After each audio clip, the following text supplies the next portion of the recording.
Sí, tiene usted razón, le decía don Antonio a Augusto aquella tarde en el casino hablando a solas en un rinconcito.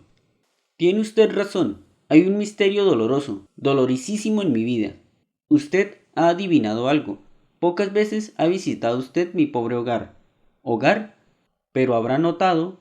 Sí, algo extraño. Yo no sé qué tristeza flotante que me atraía a él. A pesar de mis hijos, de mis pobres hijos, usted le habrá parecido un hogar sin hijos, acaso sin esposos. No sé. Vinimos de lejos, de muy lejos, huyendo, pero hay cosas que van siempre con uno, que le rodean y le envuelven como un ámbito misterioso.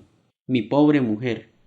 Sí, en el rostro de su señora se adivina toda una vida de martirio, dígalo usted. Pues bien, amigo don Augusto, usted ha sido, no sé bien por qué, por una cierta oculta simpatía, quien mayor afecto, más compasión acaso nos ha mostrado. Y yo, para figurarme una vez más que me libro de un peso, voy a confiarle mis desdichas. Esa mujer, la madre de mis hijos, no es mi mujer. Me lo suponía. Pero si es ella la madre de sus hijos, si con usted vive como su mujer, lo es. No, yo tengo otra mujer, legítima, según se la llama. Estoy casado, pero no con la que usted conoce. Y esta, la madre de mis hijos, está casada también, pero no conmigo. Ah, un doble. No, un cuádruple, como va usted a verlo. Yo me casé loco, pero enteramente loco de amor, con una mujercita reservada y callandrona, que hablaba poco y parecía querer decir siempre mucho más de lo que decía, con unos ojos garzos dulces, dulces, que parecían dormidos y solo se despertaban de tarde en tarde, pero era entonces para chispear fuego. Y ella era toda así, su corazón, su alma, todo su cuerpo, que parecían de ordinario dormidos, despertaban de pronto como en un sobresalto, pero era para volver a dormirse muy pronto. Pasaba el relámpago de la vida. ¿Y de qué vida?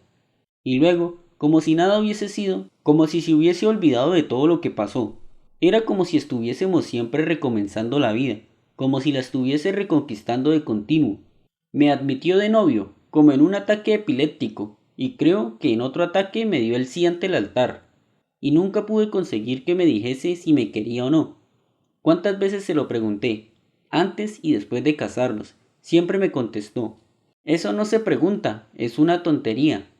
Otras veces decía que el verbo amar ya no se usaba sino en el teatro y los libros, y que si yo le hubiese escrito te amo, me habría despedido al punto. Vivimos más de 2 años de casados de una extraña manera, reanudando yo cada día la conquista de aquella esfinge. No tuvimos hijos. Un día faltó a casa por la noche. Me puse como loco. La anduve buscando por todas partes. Y al día siguiente supe por una carta muy seca y muy breve que se había ido lejos, muy lejos, con otro hombre. Y no sospechó usted nada antes, no lo barruntó. Nada. Mi mujer salía sola de casa con bastante frecuencia, a casa de su madre, de unas amigas, y su misma extraña frialdad la defendía ante mí de toda sospecha. Y nada adiviné nunca en aquella esfinge. El hombre con quien huyó era un hombre casado, que no solo dejó a su mujer y a una pequeña niña para irse con la mía, sino que se llevó la fortuna toda de la suya, que era regular después de haberla manejado a su antojo. Es decir, que no solo abandonó a su esposa, sino que la arruinó robándole lo suyo. Y en aquella seca y breve y fría carta que recibí, se hacía alusión al estado en que la pobre mujer del raptor de la mía se quedaba. Raptor o raptado, no lo sé. En unos días ni dormí, ni comí, ni descansé. No hacía sino pasear por los más apartados barrios de mi ciudad, y estuve a punto de dar en los vicios más bajos y más viles. Y cuando empezó a sentarse el dolor, a convertírseme en pensamiento, me acordé de aquella otra pobre víctima, de aquella mujer que se quedaba sin amparo, robada de su cariño y de su fortuna. Creí un caso de conciencia, pues que mi mujer era la causa de su desgracia, ir a ofrecerla mi ayuda pecuniaria, ya que Dios me dio fortuna. Adivino el resto, don Antonio. No importa, la fui a ver. Figúrese usted aquella nuestra primera entrevista. Lloramos nuestras sendas desgracias, que eran una desgracia común. Yo me decía, y es por mi mujer por la que ha dejado a ese hombre. Y sentía, ¿por qué no he de confesarle la verdad? una cierta íntima satisfacción, algo inexplicable, como si yo hubiese sabido escoger mejor que él y él lo reconociese. Y ella, su mujer, se hacía una reflexión análoga aunque invertida, según después me ha declarado. Le ofrecí mi ayuda pecuniaria, lo que de mi fortuna necesitase, y empezó rechazándomelo. Trabajaré para vivir y mantener a mi hija, me dijo, pero insistí y tanto insistí que acabó aceptándomelo. Le ofrecí hacerla mi ama de llaves, que se viniese a vivir conmigo, claro que viniéndonos muy lejos de nuestra patria, y después de mucho pensarlo lo aceptó también. Y es claro, al irse a vivir juntos. No, eso tardó algo. Fue cosa de la convivencia, de un cierto sentimiento de venganza, de despecho, de qué sé yo. Me prendé no ya de ella, sino de su hija, de la desdichada hija del amante de mi mujer. Le cobré un amor de padre, un violento amor de padre como el que hoy se lo tengo, pues la quiero tanto, tanto sí, cuando no más que a mis propios hijos. La cogía en mis brazos, la apretaba a mi pecho, la envolvía en besos y lloraba sobre ella. Y la pobre niña me decía, ¿por qué lloras, papá? Pues le hacía que me llamase así y por tal me tuviera. Y su pobre madre, al verme llorar así, lloraba también. Y alguna vez mezclamos nuestras lágrimas sobre la rubia cabecita de la hija del amante de mi mujer, del ladrón de mi dicha. Un día supe, prosiguió, que mi mujer había tenido un hijo de su amante, y aquel día todas mis entrañas se sublevaron. Sufrí como nunca había sufrido y creí volverme loco y quitarme la vida. Los celos, lo más brutal de los celos, no los sentí hasta entonces. La herida de mi alma, que parecía cicatrizada, se abrió y sangraba. Sangraba fuego. Más de 2 años había vivido con mi mujer, con mi propia mujer, y nada. Y ahora aquel ladrón. Me imaginé que mi mujer habría despertado del todo y que vivía en pura brasa. La otra, la que vivía conmigo, conoció algo y me preguntó, ¿qué te pasa? Habíamos convenido en tutearnos por la niña. Déjame, le contesté, pero acabé confesándole todo, y ella al oírme temblaba, y creo que le contagié de mis furiosos celos. Y claro, después de eso... No, vino algo después y por otro camino. Y fue que un día, estando los dos con la niña, la tenía yo sobre mis rodillas y estaba contándole cuentos y besándola y diciéndole bobadas. Se acercó su madre y empezó a acariciarla también. Y entonces ella, pobrecilla, me puso una de sus manitas sobre el hombro y la otra sobre el de su madre, y nos dijo, papaíto, mamaíta, ¿por qué no me traéis un hermanito para que juegue conmigo, como lo tienen otras niñas, y no que estoy sola?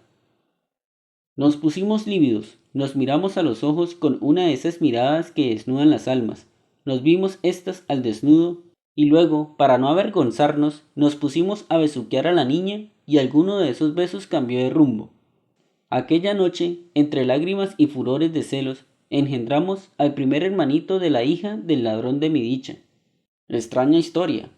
Y fueron nuestros amores, si es que así quiere usted llamarlos, unos amores secos y mudos, hechos de fuego y rabia, sin ternezas de palabra. Mi mujer, la madre de mis hijos, quiero decir, porque esta y no otra es mi mujer. Mi mujer es, como usted habrá visto, una mujer agraciada, tal vez hermosa, pero a mí nunca me inspiró ardor de deseos, y esto a pesar de la convivencia. Y aún después que acabamos en lo que le digo, me figuré no estar en exceso enamorado de ella hasta que pude convencerme de lo contrario. Y es que una vez, después de uno de sus partos, después del nacimiento del cuarto de nuestros hijos, se me puso tan mal que creí que se me moría. Perdió la más de la sangre de sus venas, se quedó como la cera de blanca, se le cerraban los párpados, creí perderla. Y me puse como loco, blanco yo también como la cera, la sangre se me helaba, y fui a un rincón de la casa, donde nadie me viese y me arrodillé y pedí a Dios que me matara antes que dejase morir a aquella santa mujer. Y lloré, y me pellizqué, y me arañé el pecho hasta sacarme sangre. Y comprendí con cuán fuerte atadura estaba mi corazón atado al corazón de la madre de mis hijos. Y cuando ésta se repuso algo y recobró conocimiento y salió de peligro, acerqué mi boca a su oído. Según ella sonreía a la vida renaciente tendida en la cama, y le dije lo que nunca le había dicho y nunca le he vuelto de la misma manera a decir. Y allí sonreía mirando el techo, y puse mi boca sobre su boca, y me enlacé con sus desnudos brazos el cuello, y acabé llorando de mis ojos sobre sus ojos. Y me dijo, gracias, Antonio, gracias por mí, por nuestros hijos todos, todos, por ella, por Rita. Rita es nuestra hija mayor, la hija del ladrón. No, nuestra hija, mi hija. La del ladrón es la otra, es la de que se llamó mi mujer en un tiempo. ¿Lo comprende usted ahora todo? Sí, y mucho más, don Antonio. ¿Mucho más? Más, sí. De modo que usted tiene dos mujeres, don Antonio. No, no tengo más que una sola, la madre de mis hijos. La otra no es mi mujer, no sé si lo es del padre de su hija. Y esa tristeza. La ley es siempre triste, don Augusto, y es más triste un amor que nace y se cría sobre la tumba de otro, y como una planta que se alimenta, como de mantillo, de la podredumbre de otra planta. Crímenes, sí, crímenes ajenos nos han juntado, ¿y es nuestra unión acaso crimen? Ellos rompieron lo que no debe romperse. ¿Por qué no habíamos nosotros de anudar los cabos sueltos? ¿Y no han vuelto a saber? No hemos querido volver a saber. Y luego nuestra Rita es una mujercita ya. El mejor día se nos casa. Con mi nombre, por supuesto, con mi nombre. Y haga luego la ley lo que quiera. Es mi hija y no del ladrón. Yo la he criado.